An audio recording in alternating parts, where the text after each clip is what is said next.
नमस्कार मित्रों, भगवान की महिमा गाथा चैनल में आपका स्वागत है। आज हम फिर से शिव भक्ति की कथा लाए हैं, तो सुनते हैं। वामदेव नाम से प्रसिद्ध एक महातपस्वी शिवयोगी हुए हैं, जो सुख दुख आदि द्वंद्वों से रहित, निर्गुण, शांत, असंग, समदर्शी, आत्माराम, क्रोध को जीतने वाले तथा गृह और गृहिणी से हीन थे। सबके ऊपर दया करने में संलग्न रहने वाले वे महात्मा एक दिन स्वेच्छानुसार घूमते फिरते बड़े भयंकर कौंचारण्य में जा पहुँचे। उस निर्जन वन में कोई भूख प्यास से व्याकुल अत्यंत भयानक ब्रह्म राक्षस रहता था। वामदेव जी के देखकर उन्हें खा जाने के लिए वह राक्षस बड़े वेग से उनकी ओर दौड़ा। उसे आते देख योगेश्वर वामदेव तनिक भी विचलित नहीं हुए। उस घोर ब्रह्म राक्षस ने वेग से दौड़कर उन्हें पकड़ लिया, पर वामदेव के अंगों का स्पर्श होते ही उसकी सारी पाप राशि तत्काल नष्ट हो गई और उसे अपने पूर्व जन्म का स्मरण हो आया।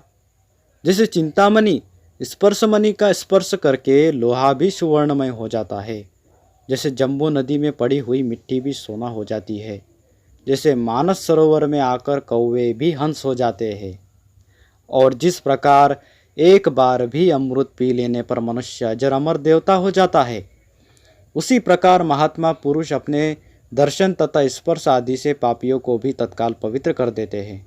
अतः सत्संग दुर्लभ है।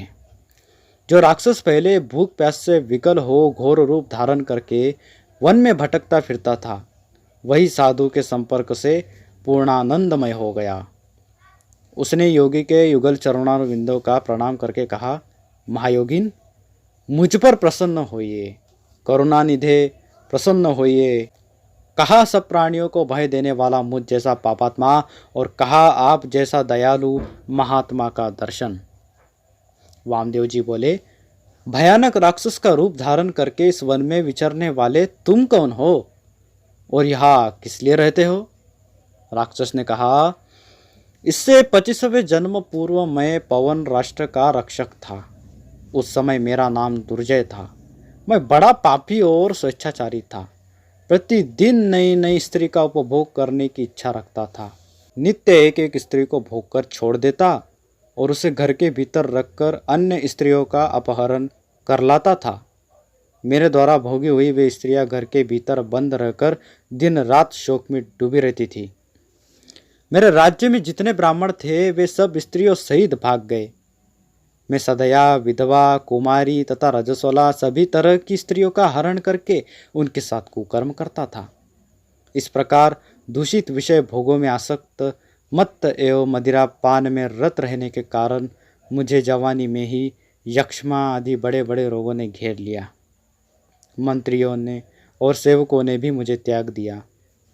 अंत में अपने ही कुकर्म के कारण मैं मर गया।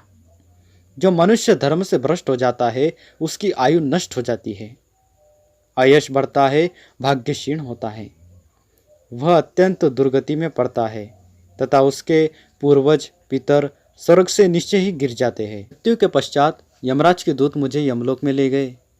वहां मैं भयंकर नरक कुंडों में डाल दिया गया। उस कुंड के भीतर यमदूतों से पीड़ित होकर मुझे 30,000 वर्षों तक रहना पड़ा। तदनंतर बचे हुए पाप के फल से मैं निर्जन वन में भूख प्यास से विकल पिशाच हुआ। पिशाच योनि में मैंने 100 दिव्य वर्ष व्यतीत किए। फिर दूसरे जन्म में मैं व्याध हुआ, तीसरे में अजगर, चौथे में भेड़िया, पांचवें में सुअर, छठे में गिरगिट, सातवें में कुत्ता, आठवें में सियार, नौवें में नीलगाय, 10वें में मृग, 11वें जन्म में वानर, 12वें में गिद्ध, 13वें में नेवला, 14वें में कौवा, 15वें में रीछ और 16वें में वनमुर्गा, 17वें में गधा और 18वें में बिलाव, 19वें में मेंढक, 20वें में कछुआ, 21वें में मछली, 22वें में चूहा, 23वें में उल्लू, 24वें में जंगली हाथी और 25वें जन्म में मैं ब्रह्म राक्षस हुआ।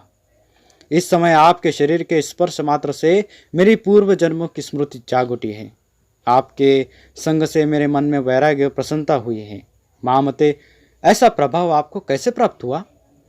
वामदेव जी बोले, यह मेरे शरीर में लगे हुए भस्म का महान प्रभाव है। भगवान शंकर के सिवा दूसरा कौन है जो भस्म की शक्ति को जानता है। महादेव जी का जैसा महात्म्य है वैसा ही भस्म का भी है। भस्म के संसर्ग से तुम्हारी बुद्धि भी निर्मल हो गई, अतः तुम भी श्रद्धा से पवित्र त्रिपुंड धारण करो। महातपस्वी शिवयोगी वामदेव ने इस प्रकार भस्म का महात्मा बतलाकर भस्म को अभिमंत्रित करके उसे घोर ब्रह्म राक्षस को दिया। उससे ब्रह्म राक्षस ने अपने ललाट में त्रिपुंड धारण किया। उसके प्रभाव से वह तत्काल ब्रह्म राक्षस शरीर का त्याग करके दिव्य स्वरूप से सुशोभित होने लगा। उसने भक्तिपूर्वक गुरु वामदेव की परिक्रमा की और दिव्य विमान पर बैठकर पुण्य लोक को प्रस्थान किया। महायोगी वामदेव साक्षात शिव के ही भांति पुनः संसार में भ्रमण करने लगे।